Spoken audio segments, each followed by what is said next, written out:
They said it couldn't be done, but President Trump did it. Whether it is President Donald Trump, I will not abandon you. We're all in this together. Or former Vice President Joe Biden, campaign advertising is all over television and social media feeds. The television advertising campaigns are generally persuasion campaigns. They're just trying to change hearts and minds. Jennifer Stromer-Galley is a professor in the School of Information Studies at Syracuse University. She heads a project that examines presidential campaign advertising on Facebook and Instagram. Campaigns use social media ads to raise money, to find voters, and also to get a better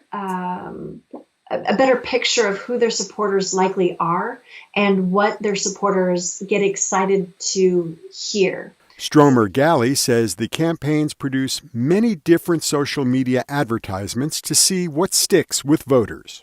And so they'll run hundreds of variants of an ad to see what message really speaks to voters, and the one that gets engagement, that is clicks back to the campaign website, those that are ones that they're more likely then to run more broadly. Once you click onto a campaign ad, the mining for personal information begins. And the more of that information they can get from you, the better they can match that then to potentially you in their databases they already have. And if they don't yet have you, now they have you in their databases and can then start building profiles that predict whether or not you're likely to vote for them on election day, and then what kinds of messages they should be sending to you on Facebook to try to get you to turn out to vote or to get more involved. Instead of a call for action, television ad campaigns generally highlight a candidate's character, leadership, and policies. So, for example, I've noticed that Trump's advertising on television and the idea that fracking is a major policy matter that is a differentiator between the Republicans and the Democrats.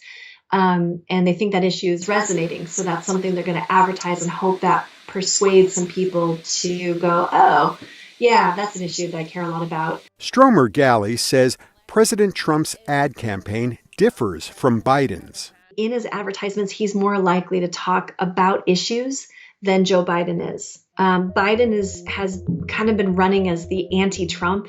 And so you don't really see him talking at length or really in to much extent about policy and issue topics in his campaign advertising. Ads on social media cost a fraction of advertising on TV. According to the Wesleyan Media Project, Trump is outspending Biden on social media by about 22%, while Biden is outspending Trump on television by 28%. Steve Reddish, VOA News, Washington.